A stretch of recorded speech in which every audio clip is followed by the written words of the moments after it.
Jusqu'à ce jour, nous avons anticipé toutes les phases pour maîtriser en tout cas toutes les étapes du processus. À travers vos questions, je pourrais vous donner plus de détails sur les raisons qui nous amènent à affirmer que quel que soit le candidat en face, quel que soit le candidat en face du président Alassane Ouattara, qui a déjà un bilan très très positif, la machine électorale du RHDP va lui garantir une victoire éclatante dès le premier tour, donc le samedi prochain. Mesdames et messieurs, je suis à vos dispositions pour exposer toutes les initiatives opérationnelles et pratiques du RHDP à l'effet de gagner donc ces élections au soir du 31 octobre 2020. Je vous remercie. Merci beaucoup. Donc, je suis à vous. Les questions sont les bienvenues. Je peux avoir, quelles qu'elles soient. Voilà, merci beaucoup. Voilà, donc les questions sont les bienvenues. J'espère que je n'ai pas tout dit parce qu'il faut qu'il y ait bien des questions pour que je parle. Voilà, merci. Voilà.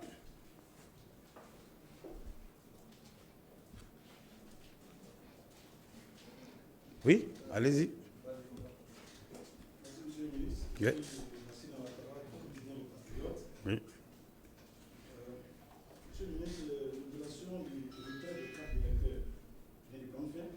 La commission électorale a fait le point. Il ressort qu'il y a 41% de la population qui ont effectivement retiré ces armes-là pour le scrutin présidentiel.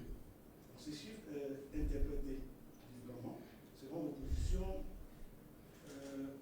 c'est mot d'ordre, ce sont mots d'ordre.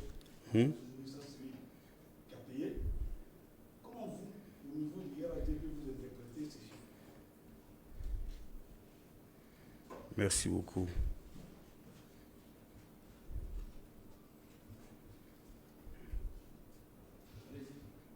Bon, on peut commencer déjà par ça, ça va permettre.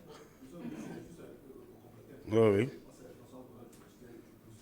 À côté de ce que mon collègue, le confrère a dit, moi je voudrais ajouter quels sont les éléments techniques dont vous disposez pour affirmer tout à l'heure que, quel que soit le candidat en face du candidat du RHDP, le RHDP passe à l'application pour les mêmes. Merci beaucoup. Quand vous faites un peu le tour des militants que vous avez enrôlés, les parrainages et tout, quels sont les éléments techniques? Avez-vous les chiffres pour confirmer effectivement que tous les candidats passent à la. Merci beaucoup, merci bien. Merci. Je pense qu'on peut commencer rien que par ces deux questions qui donnent la moitié. D'abord, oui, pour revenir aux 41%, je n'ai pas noté en valeur absolue combien ça fait, 41% de 7,4 millions. Voilà, un peu plus de 3 millions. 3 millions, un peu plus de 3 millions donc, d'électeurs. Merci beaucoup, M. Lassina Ouattara. Je pense que l'opposition est en droit d'affirmer, de dire ce qu'ils avancent. Mais si l'on se réfère aux élections de 2015, nous étions dans les mêmes fourchettes, au-delà de entre 50 et 60, au niveau des retraits des cartes d'électeurs. Voilà, vous prenez ces chiffres-là. Je n'ai pas le chiffre exact. Nous étions entre 50 et 60% de taux de retrait des cartes d'électeurs. Au regard du code électoral ivoirien, la carte d'électeur n'est qu'un support d'invitation et de facilitation pour retrouver son lieu et bureau de vote. Invitation pour retrouver facilement le lieu et le bureau de vote. Mais la carte d'électeur n'est pas imposée comme étant une condition sine qua non pour participer au vote. Vous avez le nombre de nouveaux électeurs, un peu plus de 700 000 nouveaux électeurs, nouveaux majeurs qui sont venus, qui sont les plus concernés. Et là, déjà, vous avez 3 millions. C'est-à-dire que nonobstant donc toutes leurs initiatives, au moins, on est presque sûr que ces 700 000 nouveaux électeurs sont venus. Ils ont exprimé un intérêt pour donc, le processus. Ça, c'est d'abord un élément qu'il faut noter. L'autre élément à noter, je vous ai évoqué dans le chiffre précédent, on me dit autour de 55% de taux de retrait. Mais les autres Ivoiriens connaissent leurs droits. Ils savent aujourd'hui qu'on peut se retrouver à partir d'un téléphone mobile.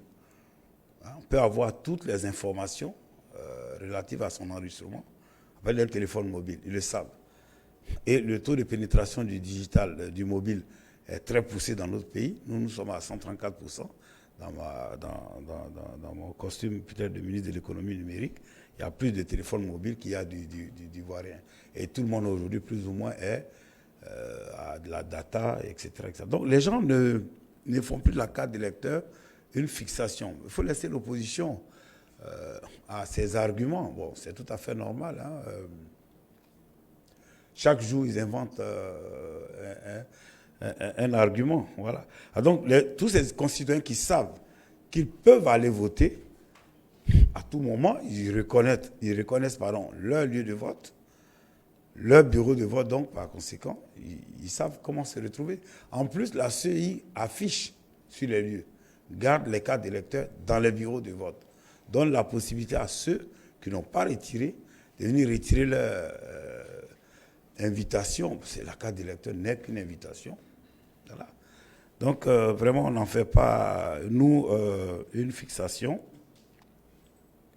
Mais ce que l'opposition évite de dire, c'est que malgré toute cette campagne, malgré toutes ces attaques, il y a 41% de nos concitoyens qui sont allés retirer la carte d'électeur. Ça, quand même, ce chiffre, ils veulent le voir, c'est une affaire du verre, de celui qui regarde le verre à moitié vide ou à moitié plein.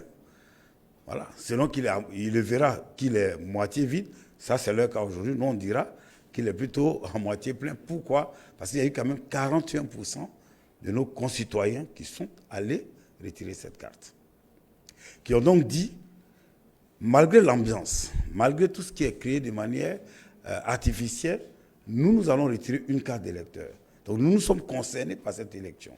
Nous pensons que c'est le nombre plancher, le taux plancher de nos concitoyens.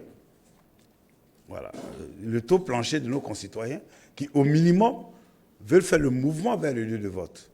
Mais quand, comme la question de notre frère du journal Le Jour Plus va me permettre d'ailleurs de développer tout à l'heure toutes les initiatives, mais vous verrez que le RHDP s'est donné des moyens pour qu'il y ait beaucoup plus de nos concitoyens donc, qui aillent donc, voter, au-delà de ces 41%. On peut dire déjà qu'à 41% de taux de participation, si pas extraordinaire, je dis bien si pas extraordinaire, on devait s'en tenir à ce taux, déjà, personne ne nous tombera là-dessus pour dire que l'élection n'est pas crédible. Mais nous irons loin au-delà donc, de ce taux. Je m'arrête là. Je ne vais pas développer plus. Je pense que vous avez toutes les raisons. Ce n'est qu'un support d'invitation, ni plus ni moins, et avec aussi le téléphone mobile. Chacun ici a sa carte d'électeur. Il suffit de mettre ses identifiants avec le moteur de recherche donc, de la CEI. Vous vous retrouverez. Donc, ça, c'est réglé.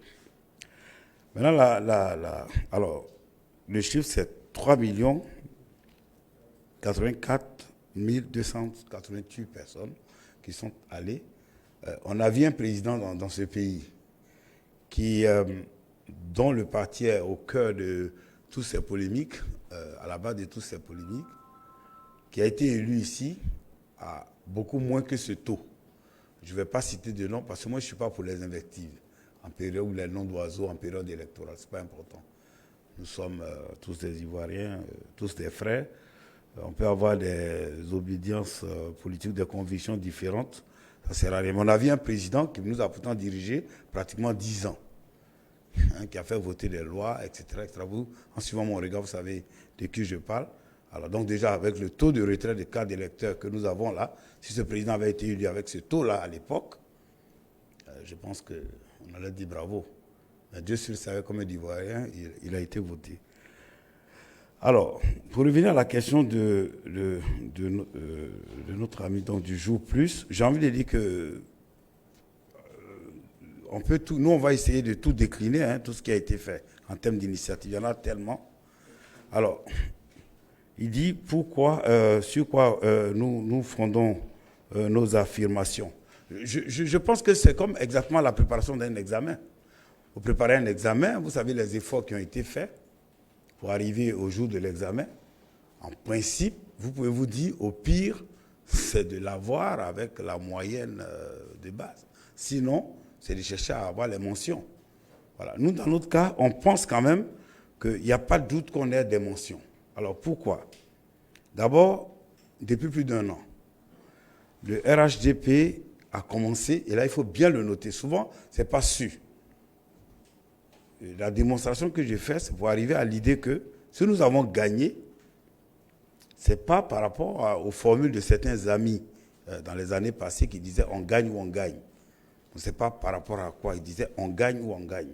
Et quand ils ont affirmé qu'ils gagnent ou ils gagnent, tous les éléments que je vais décliner tout à l'heure, vous verrez, c'est ce que nous avions appliqué déjà en 2008, 2009, 2010. Nous savions que ces amis-là, on allait les battre. Nous allions les battre. Nous n'avions pas de doute là-dessus. Mon ami Sokouri Boui, je m'amusais à lui dire tous les jours, c'est un ami, on est tous des Ivoiriens. Hein, je le taquinais en lui disant, mais moi je ne vois pas. Pourquoi vous dites on gagne ou on gagne? Nous, là, on va vous battre. Parce qu'on prépare, nous, les élections. On cherche à gagner dans les urnes. Bien. Nous avons commencé par, depuis 1 an, l'organisation de plusieurs séminaires de mise à niveau. C'était le point 1, cher ami. Parce que nous savions que le RHDP était composé de partis issus de formations politiques, j'allais dire, différentes, de cultures politiques différentes, de cultures électorales très, très hétérogènes. Il fallait harmoniser les approches. Certains étaient issus du RDR avec leur culture électorale, reconnue partout en Afrique ici. Mais il y avait des amis du PDCI, il y avait leur logique, de l'UDPCI, du FI même, je dirais, du MFA, du PIT. Il fallait harmoniser. Il y a eu beaucoup de séminaires en 1 an. Je les ai cités tout à l'heure. Trècheville, Bassam, Yamoussoukro, l'Hôtel Ivoire et autres. Ça, c'est un élément que des gens doivent pointer. Alors qu'ils n'ont pas vu autant de séminaires chez les autres. Il y a eu l'organisation de plusieurs ateliers et séminaires éclatés sur le terrain, dans les 2 régions, dans les départements, les sous-préfectures, les communes, pour mettre à niveau les militants de base issus de ces formations à culture, j'allais dire aussi électorale, hétérogène. Nous l'avons fait. J'ai envie de dire un élément. Nous avons édité 50 000 manuels pour mettre toutes ces personnes à niveau en son temps qui ont été dispatchés. Lors de la phase, le point 3, lors de la phase de mise en place des CEI locales, qu'on appelle communément les CEL, l'une décision stratégique a consisté à dire déjà, comme nous l'avions fait dans les années 2005, avant 2010, que quel que soit l'alpha, il faut être présent dans toutes les commissions locales et même la commission centrale. Pour nous, ce n'était pas discutable.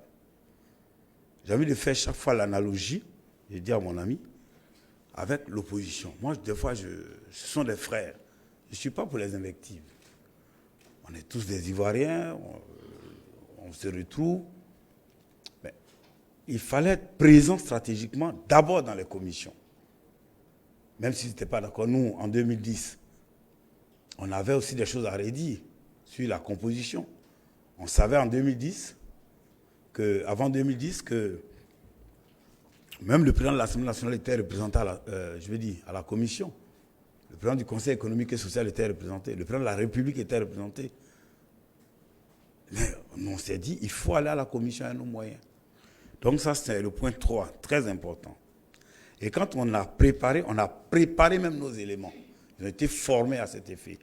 On les a profilés. C'est un élément de stratégie. Parce que personne ne fait attention. Ça a l'air d'être comme quelque chose, un acquis. Ça va de soi.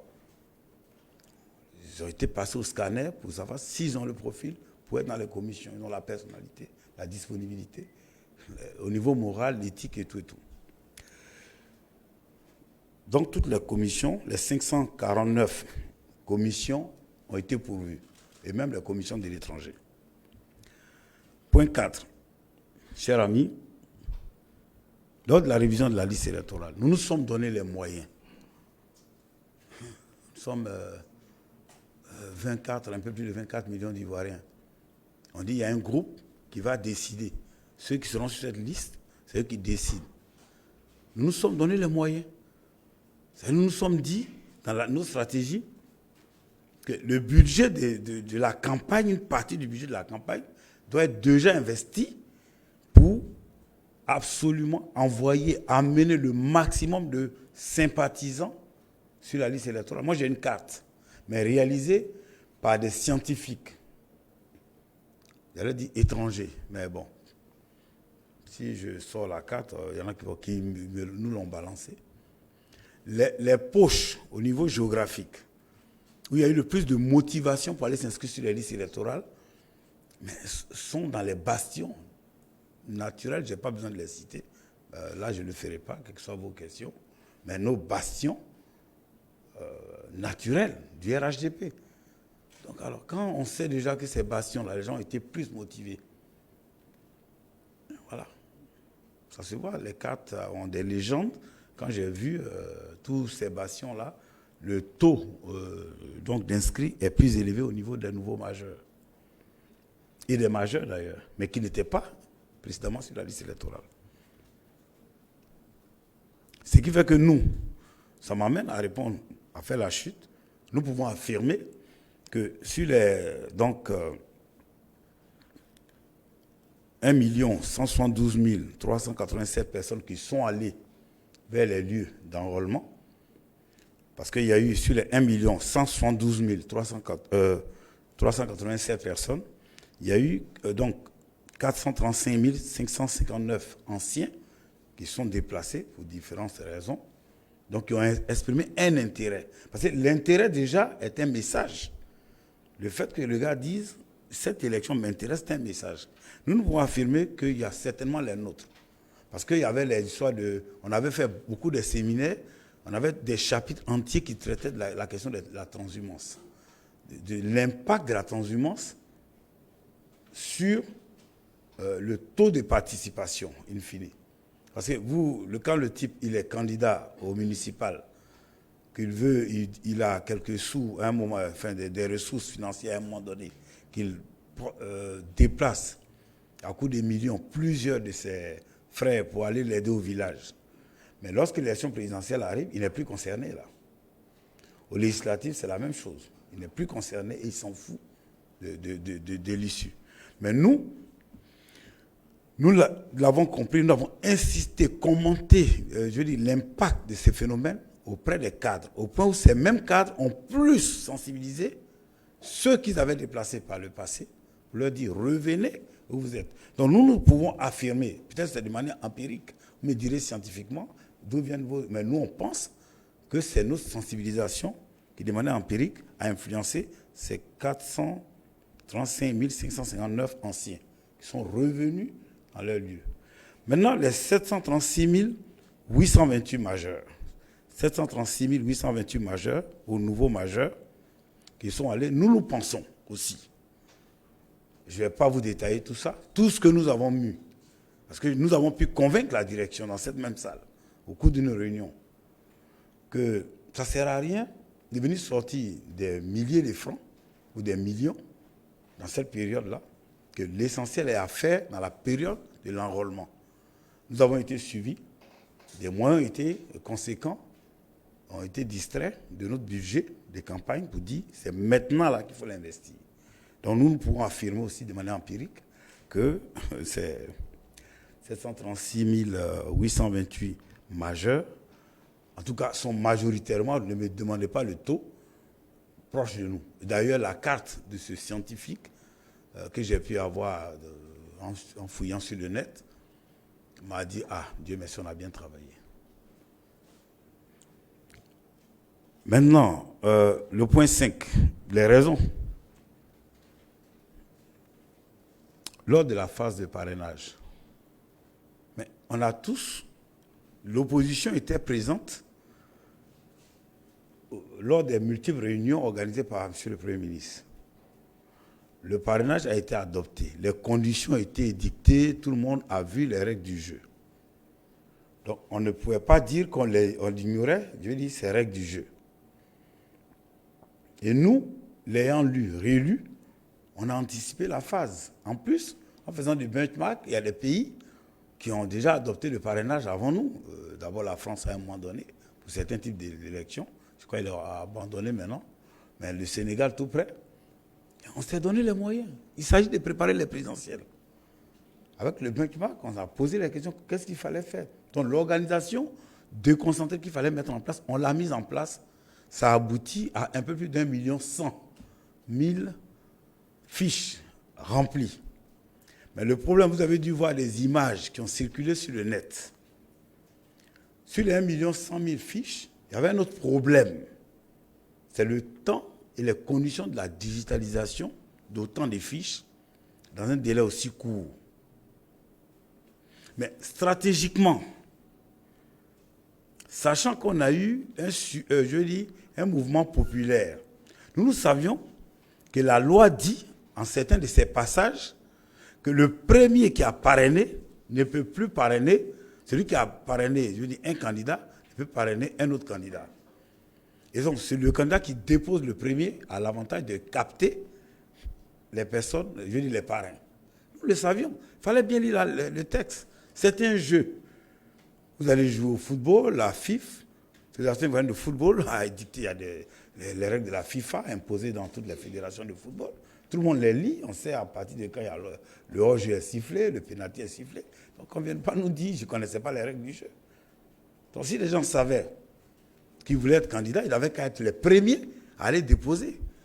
On n'a même pas, pour cette raison, on n'a pu digitaliser que 423 000 fiches. Et par rapport à la stratégie, sous la pression, alors qu'on veillait, l'équipe veillait, il y avait des équipes décentralisées, on a pris les fiches digitalisées, on les a transférées à la CEI. J'ai entendu tout et son contraire sur la presse. Ils disent qu'ils ont 1,1 million. Pourquoi oui, la CEI affiche 423 000 fiches. Mais ce sont 423 000 fiches qui ont été digitalisées ce fameux lundi matin où nous étions à la CEI. C'est tout.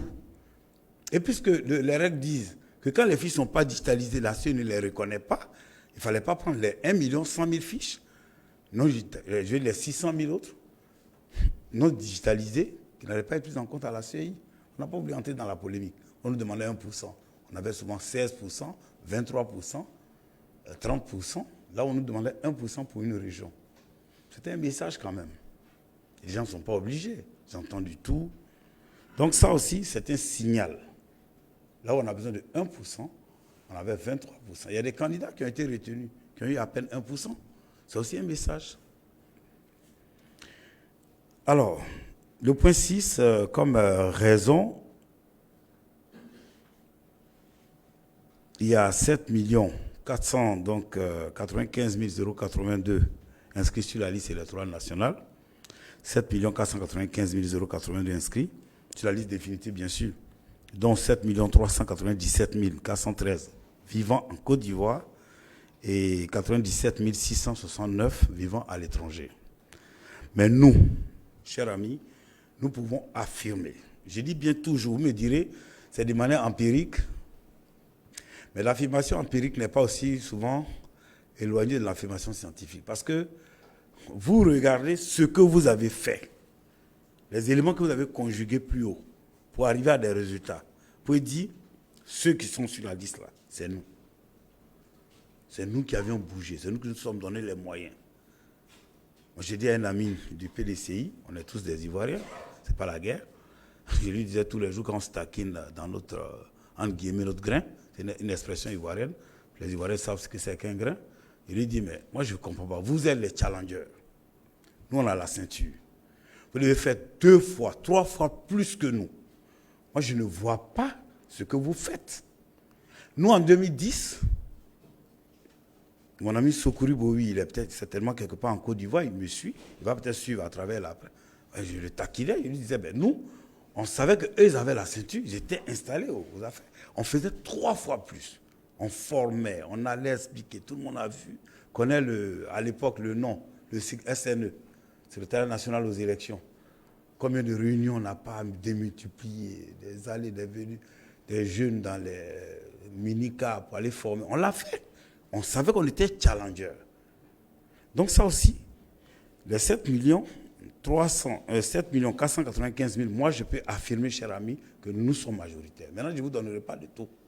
On verra le taux le soir.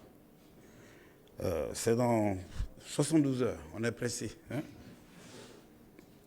Sur les 10 815 lieux de vote, nous avons anticipé, quand la liste électorale nous a été remise, avec toutes les formations que j'ai décrites plus haut, formés.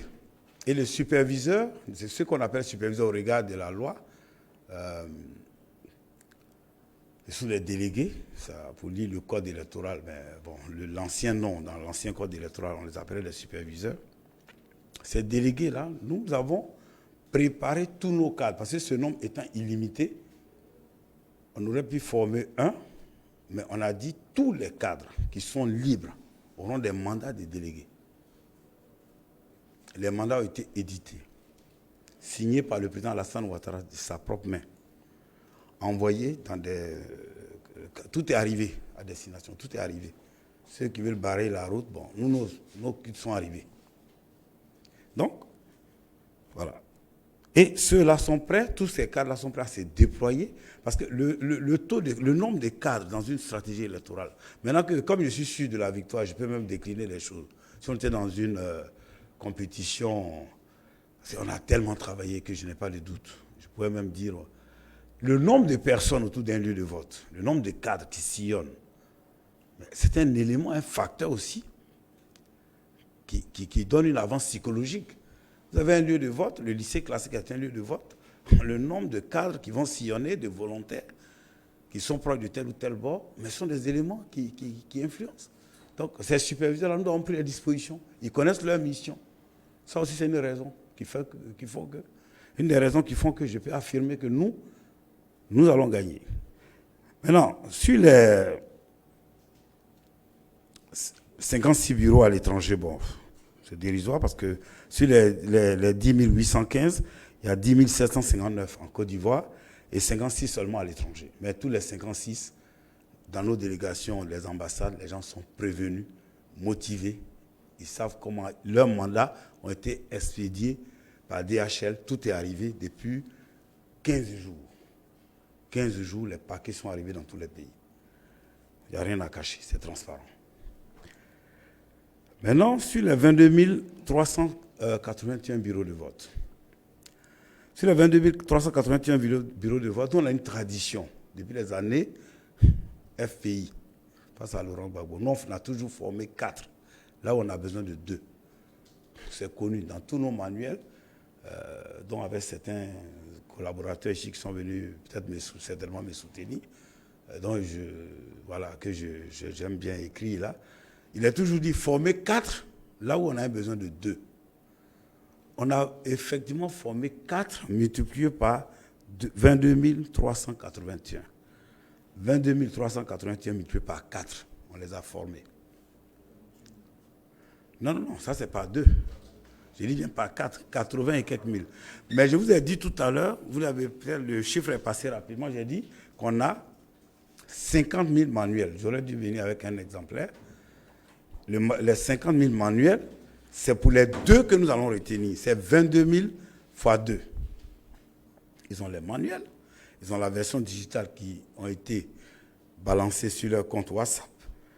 Ils savent exactement à 8 heures. D'abord, même la veille, depuis le vendredi prochain, nos 48 000, un peu plus de 48 000 représentants, le principal et son suppléant, savent exactement ce qu'ils doivent faire dans les bureaux de vote. Ils se connaissent. Donc, tout est. On n'a rien à cacher. En fait, c'est un jeu. C'est un jeu. C'est comme quand une équipe vient au vert. Son entraînement peut être filmé. Voilà. Donc, je ne sais pas ce qu'il y a à cacher parce que c'est pas à dire que, ouais, parce que maintenant, il y a certains qui disent qu'ils ne vont pas. Donc, ces 48 000 personnes ont leur téléphone. Le critère, c'était quoi? Il faut avoir le profil pour tenir un bureau de vote pour le compte du candidat Ouattara. Il y a un profil, personnalité, etc., etc. Connaître le code électoral, les procédures, il y a des dispositions du code électoral qui expliquent comment un bureau de vote fonctionne. Connaître ses droits, tout est dans le manuel. Mais on a un outil digital qui a été développé déjà depuis 2010, qui était le grand piège, mais piège légal. Ce n'était pas un piège illégal. C'est-à-dire, on a digitalisé le processus électoral pour connaître, pour que, en tant que challenger, le parti au pouvoir ne nous vole pas notre victoire. C'est le même outil, version avancée qu'on a cette année. Ils ont été formés sur cet outil digital, c'est 50 000 personnes. Ils ont leur téléphone mobile, Android. Ils ont tous téléchargé notre application qui permettra de gérer le vote. Donc, ils auront tous la data sur leur téléphone mobile. Maintenant, le point 10, alors, le RHDP s'est doté d'une plateforme, je vous l'ai dit tout à l'heure. Cette plateforme, il n'y a rien à dire là-dessus. C'est la 3e version maintenant. Il y a la version 2010, 2015 et on a la version 2020. Cette version 2020 est très, très, très avancée. C'est une version de dernière génération. Voilà, je peux le dire avec beaucoup de fierté. Et on a même un droit d'auteur là-dessus. Même des grands pays se demandent comment. Alors donc, et ensuite, on a maillé le territoire en personnel. C'est-à-dire qu'il n'y a pas un hameau, un point perdu.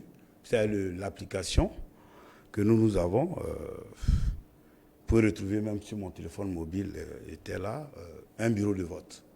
Voilà. Celui qui l'a peut voir son bureau de vote, peut voir tout le monde. Et puis s'il n'y a pas de réseau, qu'il a fini, le vote est terminé, il a pu donc flasher le PV qui nous enverra. Oh, c'est pas la peine, il n'y a pas de... dès qu'il arrive sur le réseau, le système va envoyer, il suffit qu'il voit le réseau quelque part, il pourra nous envoyer en temps réel, en quelques nanosecondes, sur notre serveur qui est hébergé quelque part. Tous les hackers n'ont qu'à essayer. C'est bon, de toute façon, c'est dans la main de tout le monde. Je sais qu'il y a des hackers qui s'essaient là-dessus, forcément pour dire, bon, les hackers de l'autre camp pour dire, bon, ben ça là, le jour là, on va voir. Bon, donc, nous aussi, on a pris les dispositions, forcément. De toute façon, il est bien sécurisé, là où il se trouve. Ensuite, il y a la nuit électorale. Nous, malheureusement, la salle ne sera pas ouverte à tout le monde. Près d'une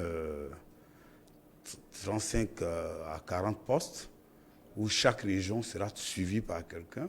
Vous êtes, pour ceux qui ont suivi la direction avec nous en 2010, nous étions sous les bombes, les chars, nous étions quelque part à Abidjan. Dieu sait ce qu'on a vécu. On était quelque part à Abidjan, dans 2 pôles, 3 pôles même. On était sur 3 pôles, avec le SECOS où il fallait même approvisionner les gens en silence dès 16 heures, qui sont rentrés au labo très tôt pour ne sortir que le matin. Bon, aujourd'hui, Dieu merci, il y a la sécurité, on peut faire le QG quelque part bien connu, il n'y a rien à cacher. Même les observateurs internationaux peuvent venir voir. C'est le même principe. Notre serveur est quelque part, mais il est attaqué depuis les terminaux que nous avons. Et chaque opérateur va suivre une région, une commune d'Abidjan, et l'ensemble des pays de l'étranger, s'ils n'ont pas beaucoup de bureaux de vote, auront un poste qui sont suivis avec des opérateurs qui suivent en temps réel les informations qui vont commencer à venir dès 18h30, les bureaux qui vont fermer très tôt. Et puis nous aurons tout. Il n'y a aucun problème, il n'y a rien à cacher. C'est ce qu'on a dit en 2010 face à notre adversaire. On avait au premier tour le résultat de 2010 au chiffre près en 2010. Et des observateurs internationaux avaient l'information. Tout était transparent. Donc, ce qui a été dit qu'on allait au deuxième tour Nous-mêmes, on le reconnaissait, on n'a même pas discuté. Au deuxième tour, on est allé. Dès 18h jusqu'à 21h, 22h, on savait, vers 23h déjà, que le match était entre guillemets plié, puisque l'application, l'outil a un module qui, lorsque l'ensemble des voix potentielles est déjà dispatché entre les candidats, c'était entre le candidat Laurent Gbagbo et Alassane Ouattara, le système déclenche victoire en envoyant des clignotants. Et nous, on avait déjà crié entre nous là-bas pour dire, ah, c'est bon, le patron a gagné, etc. Alors, on ne comprenait pas pourquoi le lendemain matin, les gens ont voulu faire croire ce qu'ils ont fait croire à ce pays. Donc ça, vous me donnez l'occasion de revenir sur une vieille affaire. Bon, bref. Mais nous, on avait les éléments. On a gagné dans les urnes, on a gagné clairement. Donc, ça s'est passé. 2015, évidemment, bon, il n'y avait pas de match. Tout comme il n'y aura pas de match, si Dieu le veut, le samedi. Donc, ce sera les mêmes dispositifs. Il n'y a rien à cacher. On le dit pour que les gens se disent, il y a deux équipes qui ont un match à jouer et une équipe qui a préparé la compétition, qu'on ne vienne pas dire, non, il a gagné parce qu'il est au pouvoir. Il a gagné parce que lui, il était déjà champion. Mais en étant champion, il se donne encore les moyens de conserver son trophée. C'est tout, c'est pas compliqué. Il n'y a pas de complexe à dire. Notre équipe a bien préparé, donc on va développer un complexe. Vous dites, on a bien préparé, on va faire en sorte qu'on perde ou bien qu'on soit moins bon. Mais pourquoi? On prépare. Excusez-moi, le retard même que j'ai accusé avant d'arriver, on était en train de préparer. Et l'équipe répare là-bas, alors qu'on pourrait dire qu'il n'y a pas de compétition. Donc voilà un peu le centre de calcul. Il n'y a rien à cacher. Bon, il va être sécurisé, mais vous êtes des journalistes, vous êtes très forts, vous allez savoir forcément où c'est. Même en sortant d'ici, tout est installé, tout marche, tout est bon. À l'heure H, l'élément nouveau, c'est que dès le matin, nous pouvons avoir heure par heure. Cette fois-ci, c'est l'élément nouveau qu'on a introduit, qui n'existait pas dans la version 2010 et la version 2015. À 9h, nous allons voir exactement combien de personnes ont voté sur le territoire. Parce que le suppléant qui est dehors fait un travail désormais, alors que ce module n'existait pas. C'est transparent. On ne cache rien.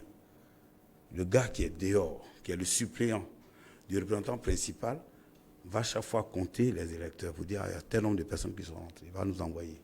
C'est un élément nouveau. Maintenant, pour parler de pourquoi nous pensons que nous gagnons, sur ce point justement. Puisque nous pourrons savoir aussi, puisque le représentant suppléant vient du quartier, nous pourrons savoir qui est du quartier, est sympathisant, on l'a vu au dernier meeting, pour savoir un peu nos chances et pour envoyer des messages automatiques d'alerte. On n'a rien à cacher, c'est transparent. Des messages pour dire à Trècheville, à l'EPP temps de Trècheville, ou à l'EPP Chloé Tchad Abobo, que je connais mieux, à cette heure-là, les responsables politiques d'Abobo vont savoir exactement combien de personnes ont voté à 9h. Un message va leur être envoyé. Et le message va leur dire sur le nombre de personnes qui ont voté, voici ceux que nous reconnaissons comme étant nos sympathisants et les autres, on ne les connaît pas. C'est tout. Et le message va terminer par un message qui dit « Allez remobiliser ». C'est un message digital qui va leur... Bon, donc quand on s'est donné ces moyens-là, qu'est-ce qu'on nous reproche? Et vous allez voir que ce responsable de quartier qui sait qu'il est surveillé va bouger pour aller remobiliser. Maintenant que l'adversaire fasse, je suis en train de dire maintenant nos stratégies. Il n'y a rien, c'est sur la presse. Ils n'ont qu'à copier ça demain matin, ils n'ont qu'à faire compétit. Non, c'est donner des moyens pour gagner. Donc c'est transparent, il n'y a rien à cacher. Donc voilà un peu, chers amis, cette seule question-là, peut-être...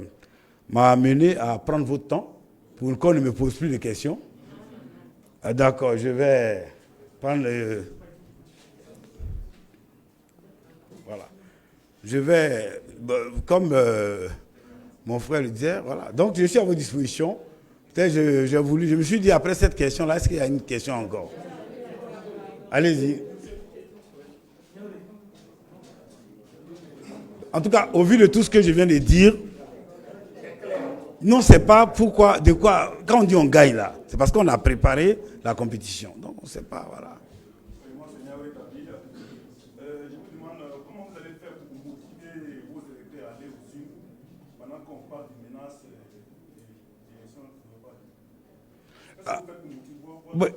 Oui, cher ami, je peux vous rassurer sur un point. Vous voyez, j'ai parlé tout à l'heure du regard du verre, qui peut être vu comme étant un verre à moitié plein ou un verre à moitié vide, selon où on veut, comment on veut regarder le verre. Des gens se sont empressés de dire qu'il y a eu 41%, 41,85% de nos concitoyens qui sont allés retirer leur carte. Donc, eux, leur mouvement est suivi.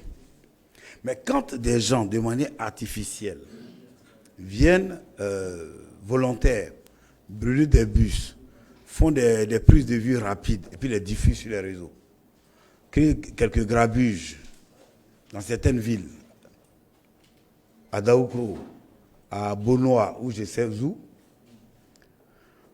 Mais ce climat de terreur entretenu devait décourager les Ivoiriens.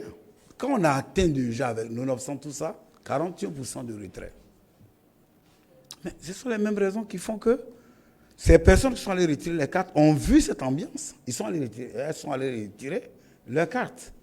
Mais nous avons la conviction que le 31 octobre, ces poches-là, si je pouvais m'amuser, je savais que votre question allait venir, mais ensemble, je dis à tous les internautes et tous ceux qui nous suivent par la RTI ou toute autre chaîne, je ne fais pas de publicité d'une chaîne particulière, toutes ces grandes chaînes, tu vois Africa Radio, Abidjan TV, toutes ces belles chaînes qui sont là, je leur demande de prendre le poids statistique des localités où il y a des grabuges. Ils prennent le poids statistique de la ville de Bonoa. C'est combien de pourcents? Ils prennent le nombre d'électeurs, ils divisent par les 7 400 000. Ça fait combien de pourcents? Ils prennent le poids statistique de Daoukro ou de certaines localités où il y a des grabuges. Et puis ils rapportent le tout à la Côte d'Ivoire et même à l'ensemble du département. Ils verront que les poids statistiques de ces zones-là ne font pas tout cumulé 7%. C'est-à-dire, on les met ensemble, on les additionne, on les divise par les 1,4 million, ils ne feront pas 7%, 8%. Voilà. Donc souvent, on aime grossir des faits qui ne méritent pas. Donc les autres Ivoiriens iront voter. Pour être bref, si on me dit qu'on a pris l'essentiel du temps sur la seule question, les Ivoiriens iront voter. On se verra devant le QG décentralisation. Peut-être que si on m'autorise à venir faire un commentaire, bon, on ne pourra pas vous donner le résultat parce que la loi électorale est très claire. Nous, à 22h, on aura le 22h, 23h, on pourra avoir le résultat définitif. Non, on l'aura, il n'y a pas de doute. Mais vous verrez, si je vous revois devant la salle, je vous dirai, mes chers amis, je vous ai dit que les Ivoiriens iraient voter. Ils iront voter. Il n'y a pas de doute. Oui? Madame? La dame quand même, la dame, pardonnez la dame. Je suis Madame Clarisse de l'Innovation Afrique, c'est Oui. un magazine Oui. français, Oui. économique et politique pour l'Afrique. Ma question, c'est que l'insécurité plane réellement sur la Côte d'Ivoire. Et quels sont les dispositifs mis en place pour la protection et la sérénité de l'Ivoirien lambda? Non, madame, en fait, je suis resté que sur les questions opérationnelles stratégiques en lien avec les élections. Non, tout ce qui est sécuritaire, vous savez, je ne peux pas m'aventurer. C'est un métier, on a un général à la tête du ministère de la Sécurité. Nous avons foi que des dispositions sont prises.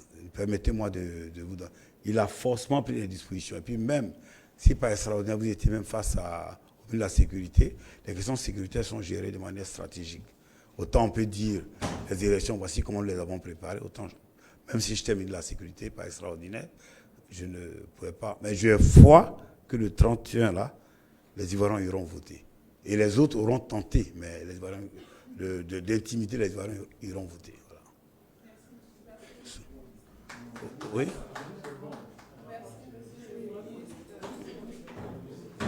Mesdames et messieurs les journalistes, le rendez-vous est donc pris pour demain, même heure, même endroit. Je vous remercie. Merci. Voilà. Ok, mes chers amis, merci beaucoup. Encore une fois, désolé, parce que j'ai pris mon temps sur la question de notre ami. Et à très très bientôt. ce que je peux dire quand même si on ne m'a pas permis de le dire, cher ami, s'il vous plaît, même si c'est un peu hors de la conférence, en termes de conclusion, moi je pourrais dire que d'abord nous n'avons rien à cacher. C'est ce qu'il faut retenir, ce que je voudrais qu'on retienne. Nous croyons à la méthode, à l'anticipation et au travail. Ces trois éléments-là. Méthode, anticipation et travail. Nous croyons en ça. Nous pensons que vous avez une compétition, vous la préparez, vous y allez, vous devez normalement gagner. C'est valable. Et puis l'heure n'est plus pour nous aux invectives, aux noms d'oiseaux, ou les épithètes en tout cas, souvent qui sont déplaisantes à l'encontre de ses adversaires politiques. Il faut aller convaincre l'opposition, même ceux qui disent n'est pas compétit, tout le monde a encore l'opportunité d'aller convaincre, voilà, pour cette compétition-là. Donc j'ai voulu aller dans plus de détails pour que le 31 octobre, au soir, quand vous aurez peut-être les informations, j'allais dire officieuses relatives aux résultats, que vous vous dites et que nos concitoyens se disent, ceux-là, avec tout ce qu'ils avaient fait, quel que soit le candidat, il y avait le bilan très très positif du candidat du RHDP, et puis cette machine électorale qui s'est mise en place, le RHDP donc ne pouvait que gagner. Je vous remercie. Merci beaucoup.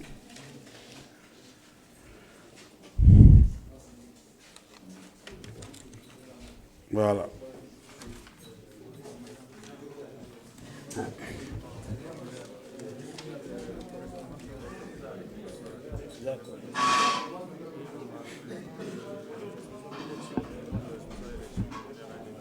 Oui, c'est moi-même, oui.